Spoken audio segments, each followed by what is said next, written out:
O atendimento pré-hospitalar é um dos módulos que nós vamos encontrar no pós-técnico em urgência e emergência. Nessa situação, nós vamos encontrar profissionais do serviço de atendimento móvel às urgências, realizando o despacho de uma ocorrência de queda de moto. Rapidamente acionado, essa equipe vai seguir todos os protocolos, como a chegada do local avaliando a segurança da cena, verificando se é possível chegar sem risco para tal. Comunicado à central, eles abordam a vítima, avaliando o nível de consciência, checando se o capacete que neste caso está sendo utilizado, ele pode ou não ser retirado, aplicando-se as técnicas a serem descritas e sempre lembrando de adicionar os EPIs. Todos os profissionais continuam utilizando seus EPIs, vão seguir o protocolo de APH, fazendo a estabilização da coluna cervical, retirada do capacete, e em seguida eles irão adicionar o colar cervical. É bem importante que essa técnica de retirada do capacete ela seja frequentemente treinada para reduzir o risco de que esse paciente ele tenha algum tipo de lesão durante o manuseio.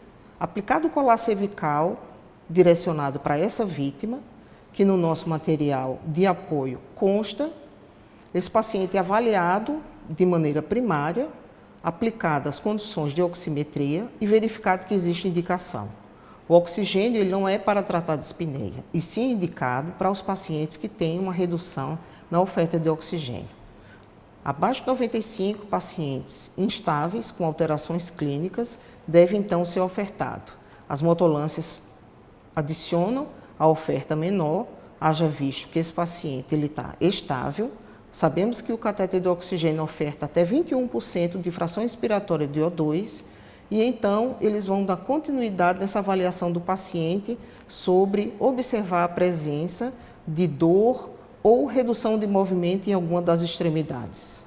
No caso desse acidente de moto, é bem importante reconhecer a biomecânica do trauma, verificando que durante a queda o paciente pode, durante o seu apoio, para evitar de bater a cabeça, ele pode ter tido uma fratura, que pode ser no braço, antebraço, punho. A técnica de imobilização, ele deve seguir sempre o sentido da ponta para o membro e verificando sempre a perfusão, evitando que seja muito apertado ou que ele fique folgado e não imobilize.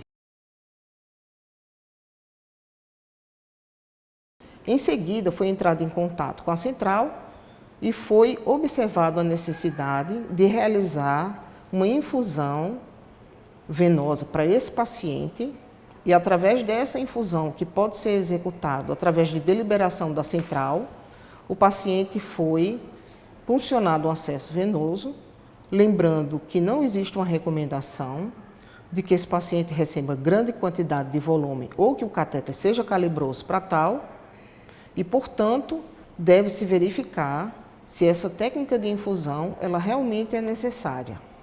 Haja visto que ao chegar na unidade de emergência e pronto atendimento, deve esse catéter ser trocado segundo as recomendações da Anvisa. Então, esse paciente, na verdade, após ser feito o acesso venoso, retirado então a via de fixação, deve-se ter uma grande preocupação em relação à fixação para evitar que durante o manuseio desse paciente exista a perda do acesso.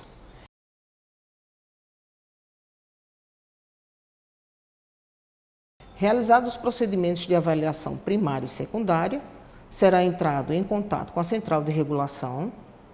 A equipe que realizou o atendimento, ela deve sempre colocar todos os dados específicos do paciente e, assim que passaram os dados e foram observados que esse paciente tem indicação de ser encaminhado para o hospital, será sempre acionado uma equipe de atendimento. Nesse caso, é uma equipe de atendimento de suporte básico. Em muitos locais do país, nós encontramos o enfermeiro, o técnico e o condutor, para que ele seja adequadamente encaminhado para um hospital, onde sempre deve existir uma regulação. Essa regulação médica quer dizer que, de acordo com a característica do acidente do paciente, o hospital de sua região, ele deve então ter as características para que ele possa dar andamento.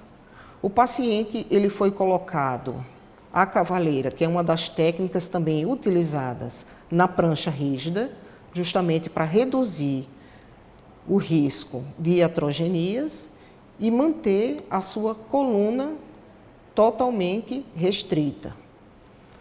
Sabemos também da necessidade de aplicação do headblock e da imobilização para reduzir a possibilidade de que esse paciente, durante o transporte, caia da maca ou mesmo aconteça algum tipo de incidente. O acompanhamento e as observações, eles devem ser feitos por todos os profissionais. O mais importante na sua formação como técnico é reconhecer os sinais de agravo e apontar o que está ocorrendo com esse paciente durante o transporte. Nem todos os transportes que são feitos a nível pré-hospitalar pelo SAMU, eles devem ser deixados de ser acompanhados. É muito importante que seja apontado e descrito de que maneira esse paciente foi atendido, se houve alguma ocorrência ou intercorrência ou procedimento que foi necessário executar durante seu transporte, para que esse documento que tenha sido apontado e descrito seja então entregue. Então, nós esperamos preservar a vida através de condutas adequadas, procedimentos normatizados e equipes bem treinadas.